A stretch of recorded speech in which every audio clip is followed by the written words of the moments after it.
Bismillahirrahmanirrahim. Assalamualaikum warahmatullahi wabarakatuh. Perkenalkan, nama saya Farhan Majid Fradana. Nah, di sini kita akan membahas mengenai konsep ejaan dan diksi. Kita mulai pertama itu dari ejaan. Nah, menurut teman-teman, apa sih itu ejaan?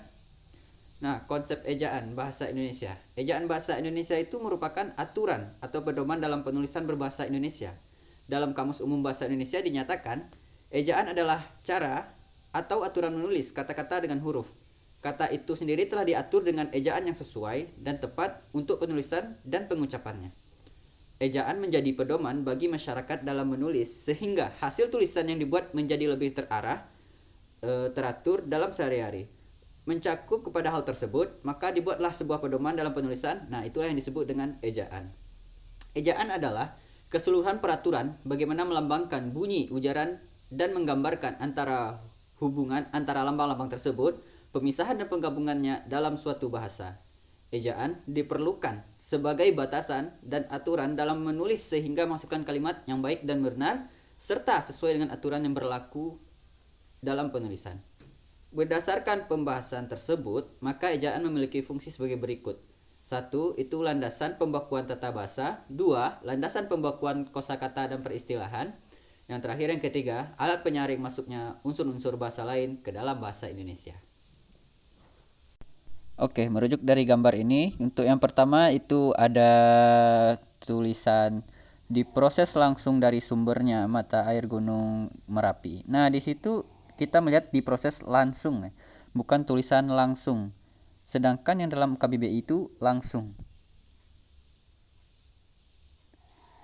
Merujuk dari hal tersebut, maka bisa dipastikan ejaan dari langsung ini salah, sedangkan yang benarnya itu adalah langsung. Oke, untuk contoh yang kedua itu ada tulisan kualitas ya.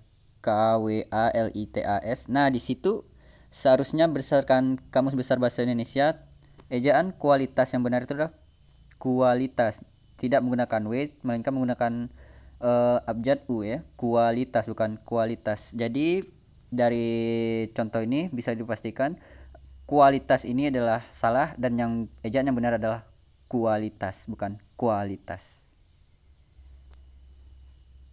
Nah, berikutnya itu yang ketiga, contohnya itu ada kalimat jalan masih jauh. Masih jauh. Nah, masih ini bukan berdasarkan ejaan KBBI yang benar, sedangkan yang benar itu adalah masih.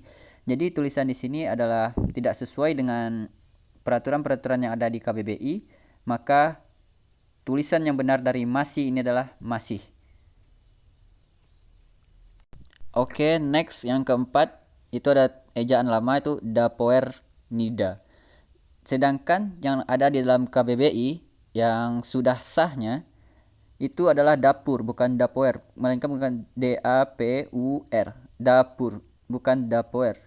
Jadi tulisan yang benarnya adalah dapur nida bukan dapoer nida.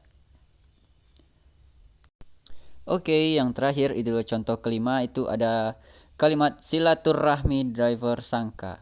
Nah, dari sini kita tahu tulisan silaturahmi dalam KBBI itu ada yang benar itu adalah silaturahmi saja, tidak menekan double R. Silaturahmi saja, tidak menekan silaturahmi. Jadi penggunaan ejaan yang benarnya itu adalah silaturahmi driver sangka. Oke, berikutnya kita akan menjelaskan tentang istilah diksi ya. Nah, diksi ini apa sih? Istilah diksi disamakan dengan istilah pilihan kata. Menurut Arifin dan Amran 2004, diksi adalah memilih kata yang tepat untuk menyatakan sesuatu. Seirama dengan pernyataan tersebut, Kraft 2005 menambahkan hal yang berkenaan dengan konsep diksi. Yang pertama itu diksi mencakup pengertian kata-kata yang akan dipakai untuk menyampaikan suatu gagasan, membentuk pengelompokan kata yang tepat, dan gaya yang sesuai dalam suatu situasi. Yang kedua, diksi merupakan kemampuan membedakan secara tepat nuansa-nuansa makna dari gagasan yang ingin disampaikan dan kemampuan untuk menemukan bentuk yang sesuai dengan situasi dan nilai rasa yang dimiliki pendengar maupun pembaca. Untuk itu, mari kita lanjutkan kepada 5 contoh diksi yang sudah saya siapkan. Oke, next. Oke, untuk contoh yang pertama itu ada puji berserta syukur kita ucapkan kehadirat Allah Subhanahu wa taala atas rahmat dan karunia-Nya sehingga pengurus Koperasi Yasin Nurjanah Karatau telah dapat menyelesaikan atau menyusun laporan pertanggungjawaban pengurus untuk rapat anggota tahunan ke-13 buku 2023. Nah, untuk perbaikannya itu sendiri kita jadikan menjadi puji beserta syukur kita ucapkan kehadirat Allah Subhanahu wa taala atas rahmat dan karunia-Nya sehingga pengurus Koperasi Yasin Nurjanah Karatau telah menyelesaikan susunan laporan pengurus untuk rapat anggota tahun ke-13 tahun 2023. Oke, untuk contoh yang kedua itu ada pada kalimat manusia punya rencana, Allah memiliki. Nah, di situ artinya jadi kalimat yang ambigu, tidak jelas arahnya kemana kalimatnya. Tapi kalau kita perbaiki jadi seperti ini, manusia punya rencana, Allah memiliki takdirnya. Masih bisa, tetapi kalau manusia punya rencana, Allah memiliki saja, itu tidak jelas nanti arah kalimatnya mengarah kemana. Jadi perbaikannya itu manusia punya rencana, Allah memiliki takdirnya.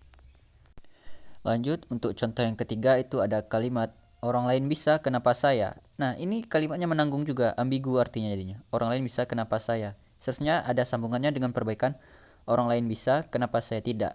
Karena artinya banyak, kenapa saya ini, kenapa saya bisa juga, atau tidak, kenapa saya tidak. Jadi lebih baik disempurnakan menjadi orang lain bisa, kenapa saya tidak. Baik, untuk yang contoh keempat itu ada puji beserta syukur kita ucapkan kehadirat Allah Subhanahu wa taala atas rahmat dan karunia-Nya sehingga pengurus Koperasi Yasin Mushola Nurjanah Karatau telah dapat menyelesaikan atau menyusun laporan pertanggungjawaban pengurus untuk rapat anggota tahun ke-8 2018. Nah, ini kita perbaiki menjadi puji beserta syukur kita ucapkan kehadirat Allah Subhanahu wa taala atas rahmat dan karunia-Nya sehingga pengurus Koperasi Yasin Mushola Nurjanah Karatau telah menyelesaikan laporan pertanggungjawaban pengurus untuk rapat anggota tahun ke-8 tahun buku 2018.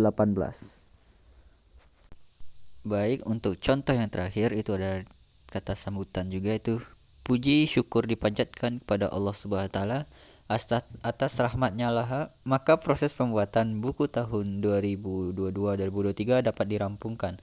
Salawat dan salam tercurah ke junjungan kita Nabi Muhammad SAW dan keluarganya. Dengan segala hambatan dan kendala mengiringi setiap langkah dalam proses perampungannya, diharapkan buku tahunan 2022-2023 dapat memenuhi harapan dan keinginan dari semua pihak yang terlibat. Nah, perbaikan katanya menjadi puji syukur dipanjatkan kepada Allah Subhanahu wa taala atas rahmatnya lah, maka proses pembuatan buku tahunan 2023 dapat dirampungkan.